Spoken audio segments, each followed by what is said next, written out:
Rutherford, and after we sing 109, I believe Moneymaker, you have the, oh, yeah, that's prayer. All right.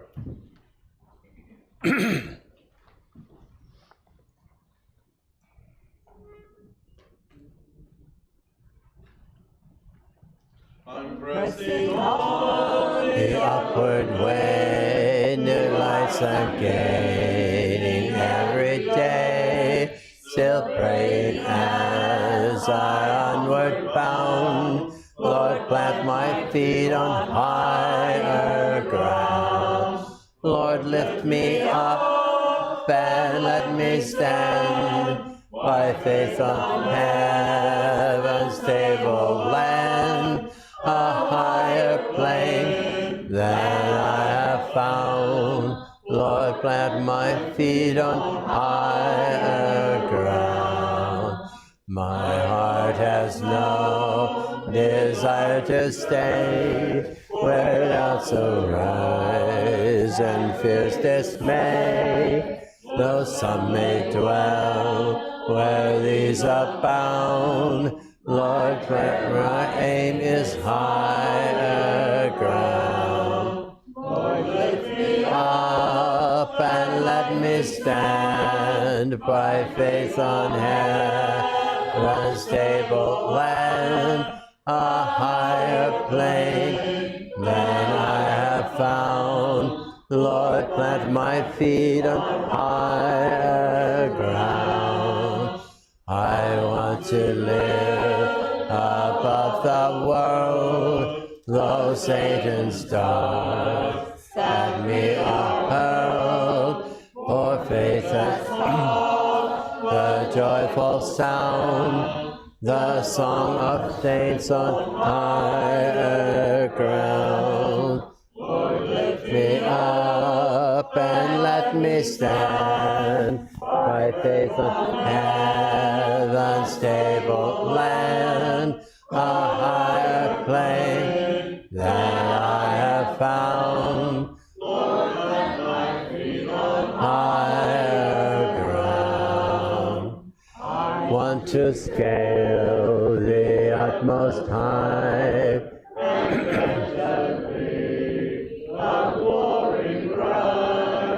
but still I'll pray to heaven I found.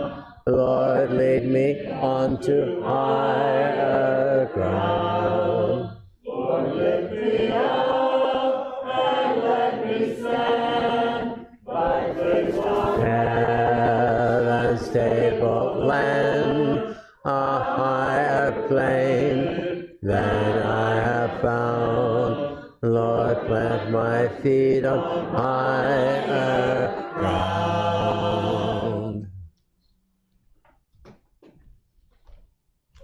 Let us pray. Our most righteous Heavenly Father, we humbly bow at your throne at this time, thanking you for this beautiful Lord Day and your many blessings. Thank you for your Son who sacrificed his life on the cross for our sins. Thank you for this opportunity we have to sing the song of praise and study another portion of your word. Be with those that have health issues and other medical problems. Be with them at this time. Give them much needed strength for recovery, but be thy will. Be with those that are of our number that are traveling, Lord, and keep them safe. Be with those that have lost loved ones lately, Lord, and give them comfort as only you can. Be with Brother Charles as he brings us our lesson this morning. Help him recollect his lesson plan. This is our prayer in your Son's name. Amen.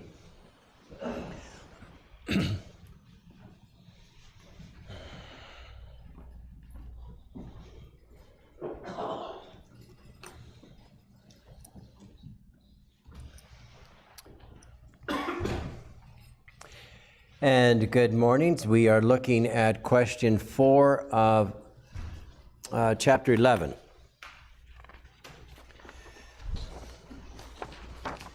Of Hosea. So here's some of the questions we're looking at.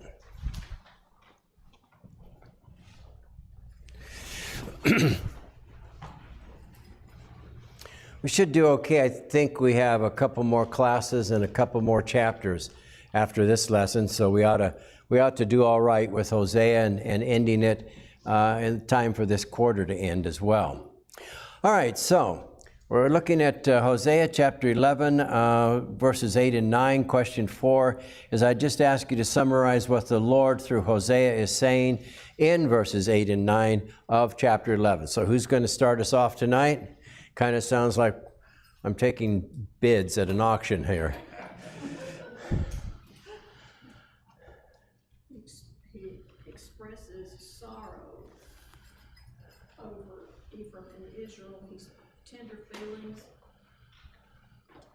He'll not act on his feelings, his anger, for he is God and not man. Okay. Anyone else? Vic? Well, actually, they deserve total annihilation because of their sin, but God cannot abandon his children. And because of the covenant he made with Abraham, Isaac, and Jacob, and in a sense David, it shows God's faithfulness, even though Ephraim has broken their part of the covenant. Okay. Other comments?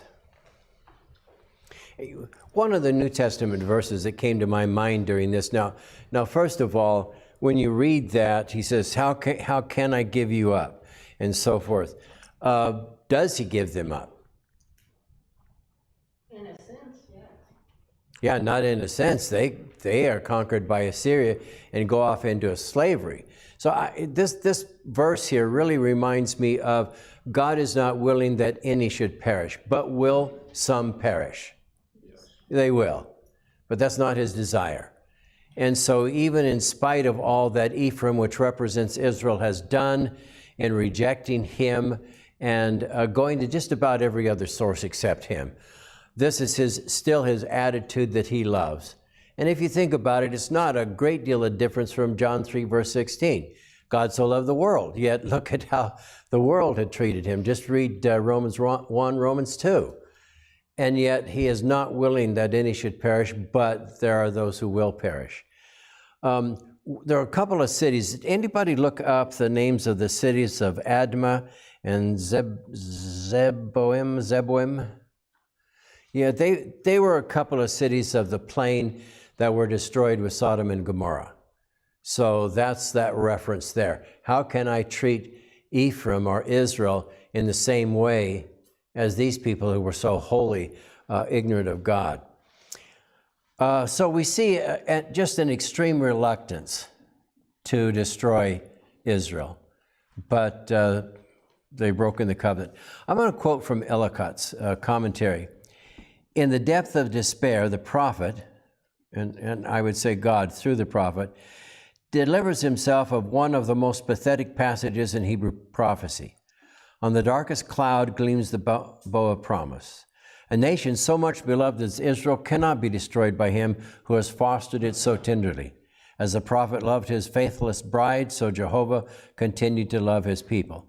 But we stress that he did abandon them because they had rejected him. So what he wanted for Ephraim and Israel, or what he wants for the world today, is compassion and mercy and grace. That's what he wants. And this is not saying that he is indecisive. This is not saying that he's wavering from his commitment to justice against those who violate his will at all. But it is showing his innermost feelings, if we would, for those whom he loves. If they would but return to him. But they're not. They didn't. And so there's that. Again, God so loved the world that he would not want to execute justice against the world, but he will if it becomes necessary. Comments? To me, I thought about the parent-child relationship. Oh, sure. Just because it was reminiscent as I was reading the thing that you hate to do. You don't understand it when you're a child, but when you become a parent, you hate to discipline your children and do things, but you know what's best for them. Right. And as much as you love them, it's hard, but sometimes you have to do what is best for them. And in extreme cases, maybe even cut them off in extreme cases. Well, it's like that saying a number of years ago love. Yeah, That's Yeah. what it is. In God's sense, he does it to try to restore them, which we know that's what happened. The ones that were willing to serve him were restored. yeah. So verses 8 and 9 are simply what he wants, but it's conditional, and they're not meeting the conditions here. All right, so then let's go on to question 5 then, because here he begins to use they a great deal. I need to get this.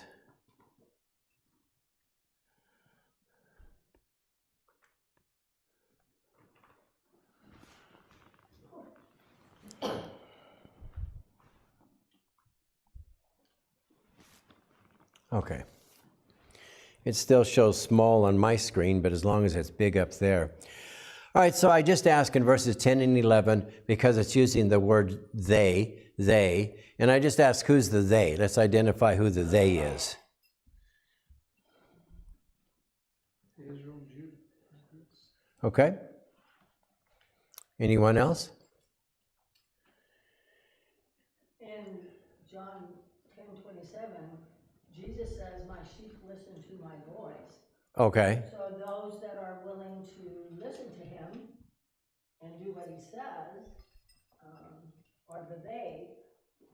In whatever context you read it, here it would be the ones who willingly return to him and serve him. And some people may say the remnant. So when we look at this phrase here, they will walk after the Lord. And so that tells you that he's not talking about the apostate Israel or the apostate Judah. More likely he's talking about that remnant that we've just keep referring to, and therefore refer to in Romans chapter 8, excuse me. I don't think that's, well, I got way ahead. In the same way, then, there has also come to be the present time a remnant, according to God's gracious choice. Israel cries out concerning Israel, though the number of the sons of Israel be like the sand of the sea, it is the remnant that will be saved. So I think that key word there, like I said, is they will walk after the Lord. And so Ephraim, Israel was rejected, so he's not talking about them, not talking about that element of Israel, and later Judah, but rather those who would be the remnant of Israel that would be restored there. And we see this promise fulfilled in Romans chapter 11, verse 5. There was a remnant of Israel, a remnant of Judah that did obey the gospel, but as a whole, as a nation, they did not. And we'll see that here in just a little bit. Again, he would rather execute mercy. He would rather demonstrate compassion. That would be his preference. But that's not necessarily going to be the case because of his justice is going to be carried out there.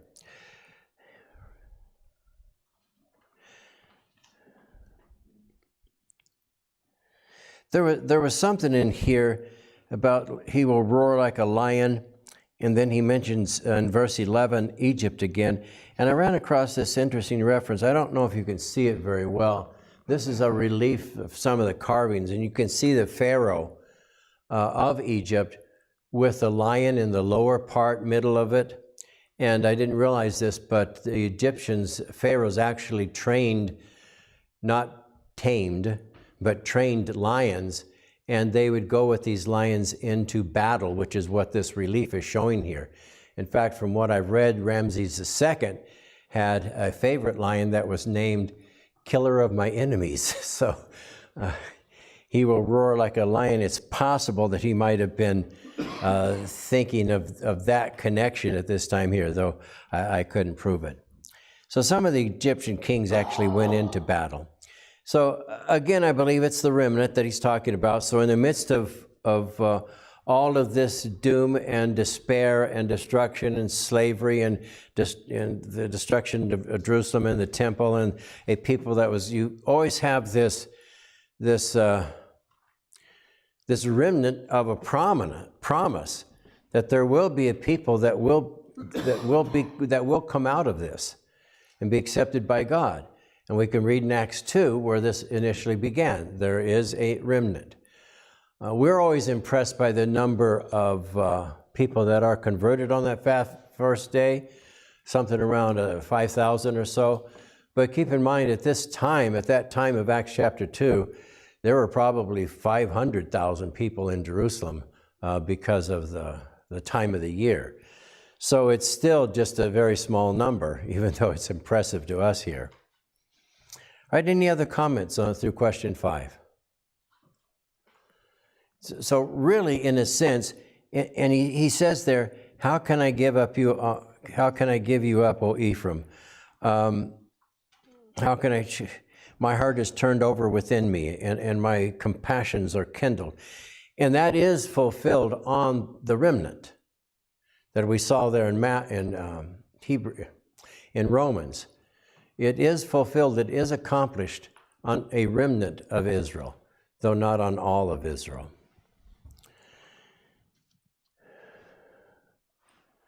Related to this is question 6. In verse 9, again, he declares that, he says, I will not destroy Ephraim again. Yet how does this chapter end?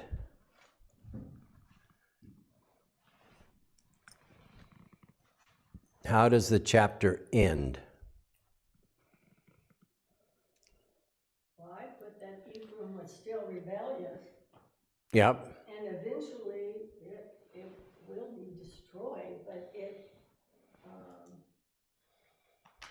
and that Judah is still faithful, but eventually it's, going to be punished too. So it ends on I will not destroy Ephraim again. Maybe he means later on, but they do get destroyed because they won't repent. Anyone else on this? Because it's really a contrast between what is said in 8 and 9 and 10 and 11. But that's exactly it. 8 and 9, I want to stress here again, that's his attitude. That's what he wants. He says, I am not, you might say, to paraphrase, I am not willing that they should perish, is essentially his attitude. And then verses 10 and 11, down in through there, it's the idea that, and yes, there will be remnant saved. Not all of the house of Israel will be destroyed. But then verse 12 points out why there's only going to be a remnant rather than the entire nation because of lies and deceit. Before I go on, anything else? Think about the end of verse 9 there, where he says, I will not come in wrath. And Romans taught, if he comes in wrath, that means he's going to destroy all unrighteousness. Right. So. Right. Good point. Question, Chuck. Could you compare your question 6 with when the Lord said that he would not destroy the world again by flood? In that sense, because a remnant was saved there, or not? I'm not real sure. I'm not sure of the connection that's being made there. I see your point. Mm-hmm. Because he says that I will not destroy Ephraim again. Yeah. And so that's kind of a question. What does he mean by that? I kind of took it that he is going to destroy them this time, but then only this one time. Yeah. But I'm not quite sure about what that means there. So all of this is verse 12 is a contrast with God's desire. It is a contrast with the compassion and mercy that God has already bestowed upon these people, both Judah and Israel, and the blessings that he has put upon them, and the complete and total rejection, even the acknowledgement that these good things have come from him. They don't even acknowledge that anymore.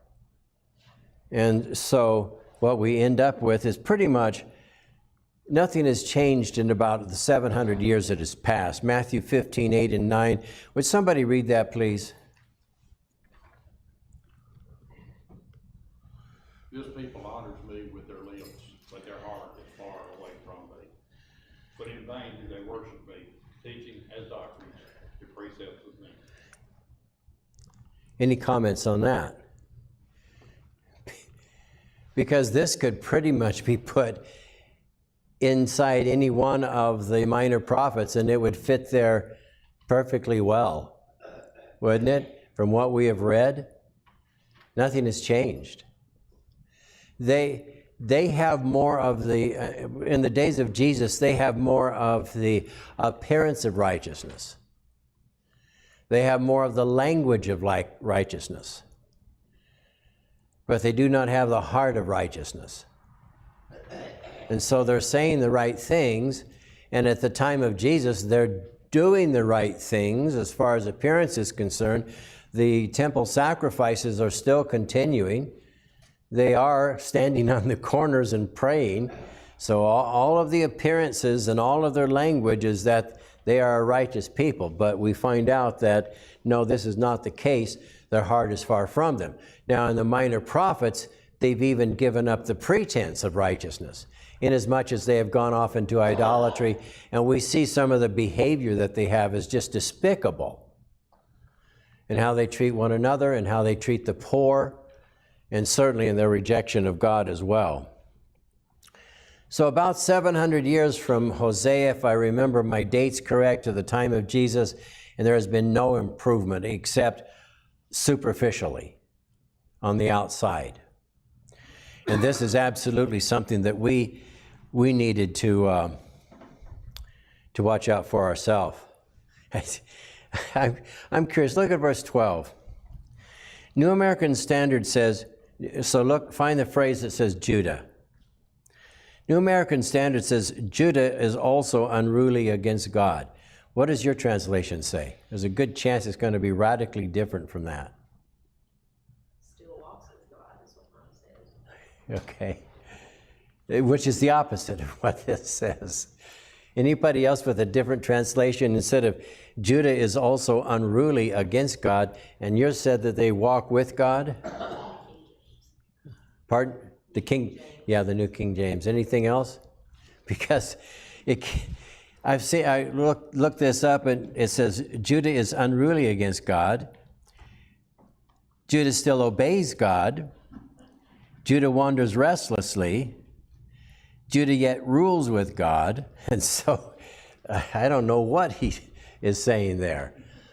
These are the different translations because the word that is used in the Hebrew means all of those different things. I don't understand why or how it can, but so we have some radically different translations there.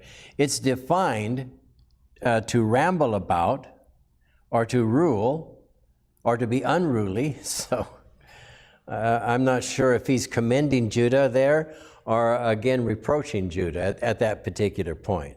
This says, but Judah yet ruleth with God. Yeah, I know.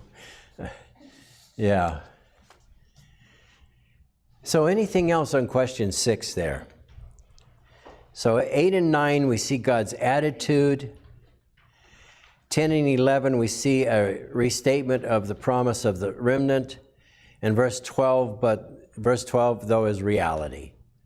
Is Ephraim is full of lies and deceit, and so they will be rejected. Well, and the thing is it seems like he is repeating the same thing throughout this book as to what's going to happen to them, and how sad that is for a parent, God, in this situation, to have his children act this way. And he has to tell them that, like in chapter 10, thus it will be done to you at Bethel because of your great wickedness. I mean, that's what he keeps. I just think of his heart breaking here as a parent. I go back to what Janet said. Yeah. Breaking because these are his children. And he just keeps telling them, because of your wickedness. I don't want to do this, but because of your wickedness. I don't want to do this. I mean, and it's just going over their head. You Yeah. So it goes back to that idea that there is nothing that we have suffered, even as parents, that God hasn't also suffered as a parent, if you would. Someone whom he dearly loves and dearly has cared for, and yet rejects him. All right, so then we are ready for Hosea chapter 12, lesson 11. Yeah, so this was just, look at verse 1 and then, if you would, restate it in your own words. What is Hosea, or really what is the Lord saying through Hosea here?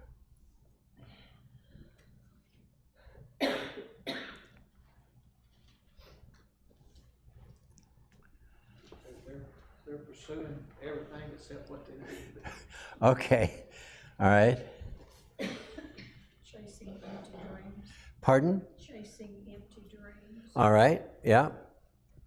You kind of put those two thoughts together and you get a pretty good idea of what he's saying here.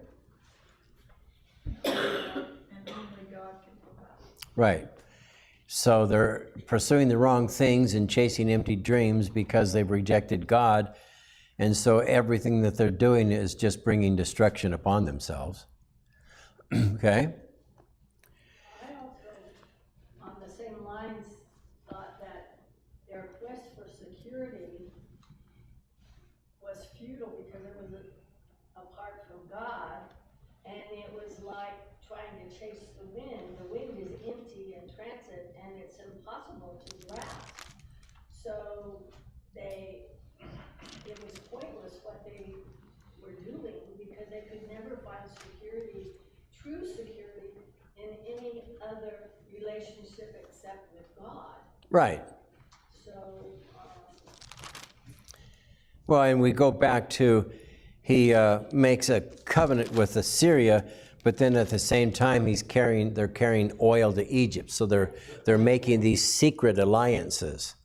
And we mentioned that just last Wednesday, is that they were a vassal of Assyria, and were paying tribute, but then they made, the king anyway, Hoshea, made a covenant with Egypt to make a new alliance to break the rule of Assyria, and it did not work out, which then therefore leads to their destruction here. And he says the east wind, did you look anything up about that? I did a little bit. Okay, go ahead. An east wind starts in the east and blows westward, and usually in the Bible it's associated with destruction and desolation. It's usually hot and scorching. And in Genesis 41:6, Exodus 10:13, and then in Ecclesiastes 1:14 it says, Solomon says to strive after the wind is pointless. Okay. And then another specific reference is there in Job chapter 15 and verse 2, where it says, should a wise man answer with windy knowledge and fill himself with the east wind? The east wind was known as a very dry wind. And so when it blew, it would just dry up the land. And so therefore green things would wither and die, and then famine would follow and so forth. And again, I've mentioned this before, that in Southern California, you get the north wind. It's called the Santa Ana. And it'll blow for three days, a week. And it's coming right off the desert. So it's very dry. And there's so many times I can remember when we would get a rain of maybe a half inch or an inch, and it was such a blessing to Southern California. And then the Santa Ana would blow.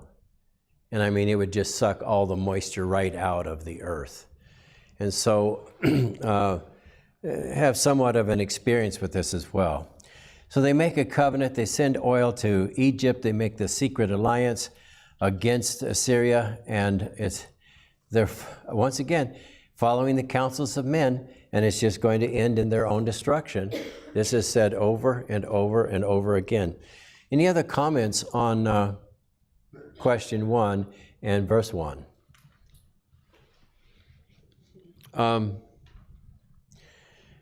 I think you can see, and a lot of commentators make the comment, that verse 12 really belongs with chapter 12. It should be the first verse in chapter 12. If we're going to make a break, that verse 12 would have been a natural break there. All right, so we have this odd little injection here of Jacob. And so I just ask or make the comment that spiritual growth and success often includes struggle. I don't think we're unfamiliar with that idea. But I ask you to, how is Jacob used to establish this point? And you're going to have to remember somewhat of the history of Jacob. So what two incidences does he refer to? Okay, we got... He had wrestled with the angel. Okay. And prevailed, and then after that, Jacob became Israel.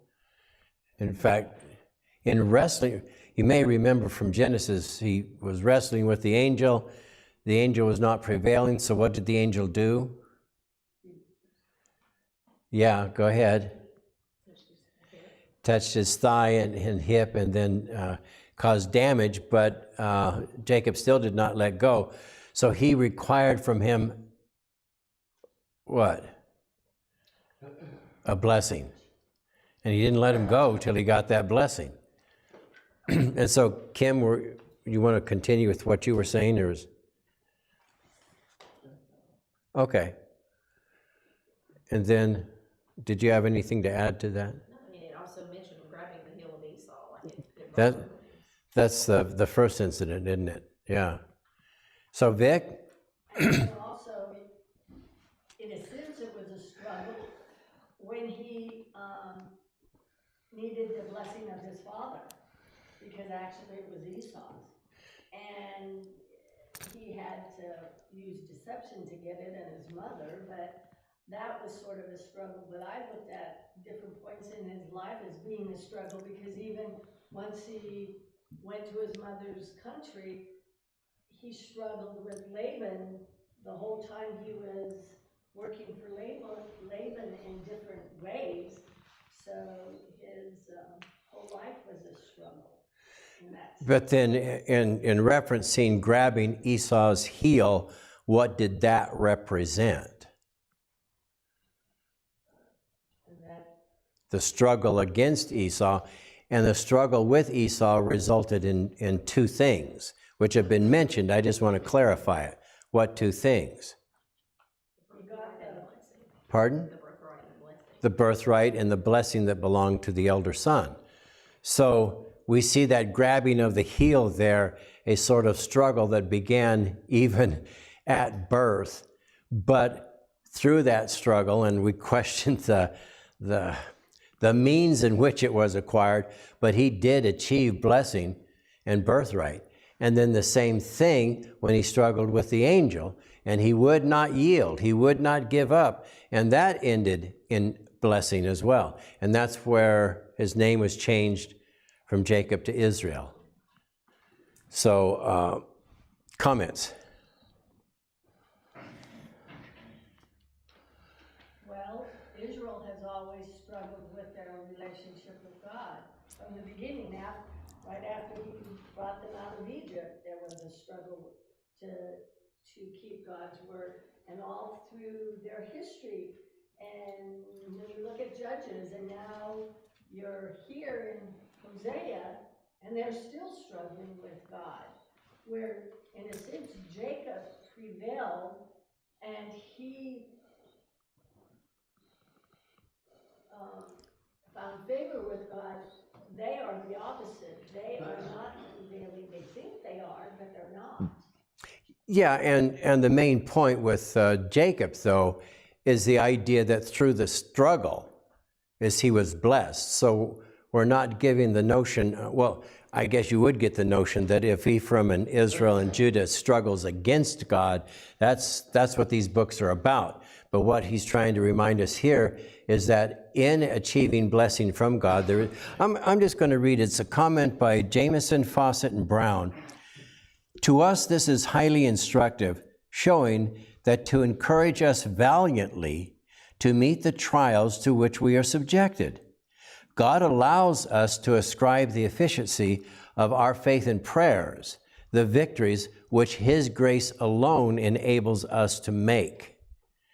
I don't know if that makes much sense, but Jacob can grab Esau's heel all he wants. And he can struggle with Esau all he wants, but it's only by the grace of God that Jacob was so blessed. He can wrestle with angels all he wants and seemingly overcome that angel, but it's only by the grace of God. And it's the same thing with us. In our life as a Christian, there's going to be struggles. And we can look back at prayer, and we can look back at fidelity and patience and say, I was able to prevail. But we have to remember, we prevail ultimately by grace, not by our struggle, though the struggle is required. So I need to go back there. Blessed is the man who perseveres under trial. For once he has been approved, he will receive the crown of life, which the Lord has promised to those who love him. And so we see that struggle in Jacob in these two instances, and he prevailed by the grace of God. And here we are today, and we're in a struggle against Satan, a struggle against life, a struggle against maybe our own nature at times. But with prayer and with patience, by grace, we will prevail and receive the blessing. Vic? So then I guess you could say that God transforms the strivers, which are the prevailers, into overcomers, like is stated in 1 John 4:1-4. Because only through Christ can we overcome all of the things of this world. Yeah. Any other comments? And in this context, those who do that will be the remnant. They will be the remnant. Those who, by patience and struggle and grace, overcome. They'll be the remnant. Anything else through question 2 then? So now we're back to the typical line of thought in these minor prophets. But Israel makes alliance with idolatrous nations. I'm sorry about this, but I meant to write, not with God. He appeals. That was one of those things where I probably misspelled it, and so spell check automatically spelled it for me, and it wasn't the word that I wanted. He appeals to them to repent. Verse 6, therefore, return to your God. Yet, how is their attitude described in verses 7 and 8? They still believe that what they had was done by their own hand. Okay. Once again, not attributing anything to God, not recognizing that all good comes from God. Other comments there?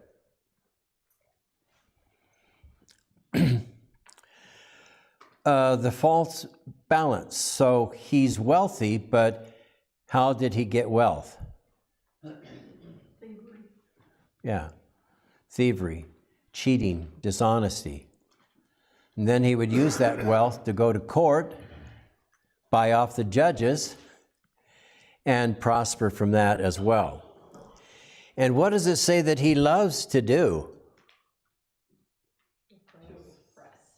Pardon? To oppress. And I heard something over here. To oppress. He comments. Well, he gets enjoyment out of cheating people to see how much more money he can make or whatever, how powerful he is. It just shows his attitude of self. So he doesn't cheat simply as a necessity. Well, I can make $1 million on this deal, but I'm going to have to cut some corners here. No, he enjoys doing it. It's probably a matter of control. He can laugh at that person that he cheated. He can laugh at how his intellect allowed him to overcome this other person and cheat him. And so he actually loves to oppress others. It's a deep-seated inclination. His desire is towards fraud. I think we've mentioned maybe we've come across this, but I think also we've come across it in people who they would just as soon lie as tell the truth, even when the truth is would do just as good as the lie. They just are so enamored with the lie and with deceiving people that they'll choose the lie, even when a truth would serve. And that's this person. He loves to oppress. And then I believe Patty pointed out that he attributed all of this to himself. She noted that there. Comments on that? So, again, he's not attributing his wealth to idols, which some have. He's not attributing his wealth to alliances with other nations. He's just, look at what I've done. Look at what I have done. A false balance is an abomination to the Lord, but a just weight is his delight. And so we can see even on this point after point after point after point, including this point. And not only does he has an unjust balance for the means of getting gain, he rejoices in it. He rejoices in how he's capable of defrauding other people. Any idea on, he says here, I need to catch up on my own notes.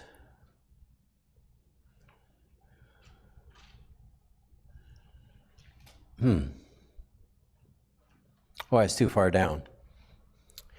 Now, the New American Standard says, in all my labors, they will find in me no iniquity, which would be sin. Anybody look into that and try to decipher what he meant by that? Well, maybe it's a matter of pride and misplaced security. I've been able to do all of this because of me. Okay. And so they can't outwardly see any sin because they haven't caught him cheating in a sin. So then others think he's not cheating unless they catch him right. And in doing the false balances and different stuff like that. Yeah. So, yeah, there's two approaches to this. One is the approach is that they're not going to catch me in sin. I'm too smart.